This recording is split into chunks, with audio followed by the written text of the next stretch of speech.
Welcome to Tech Leveler, I'm Lee, and in this quick video I'm going to show you how to enable or disable location services for apps on your iPhone.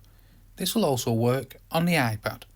So first things first, what you want to do is head into the iPhone or iPad settings. Then once you're in the settings, you want to come all the way down until you find Privacy and Security here and tap into that. Now within Privacy and Security at the very top you'll see Location Services and you can see it's currently on. Want to tap into that.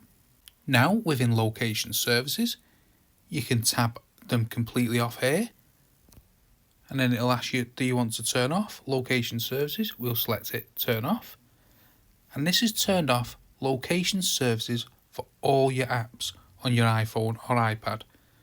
However, if you want to turn them off just for individual apps, you can turn it back on, and we can scroll down here and you can go through the apps what have location services on.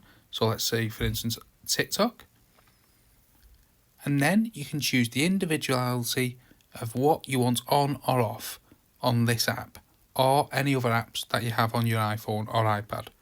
So that is how to enable or disable location services for apps on your iPhone or iPad. I hope you found that video helpful. If you did, smash the like, smash the subscribe, and thank you for watching.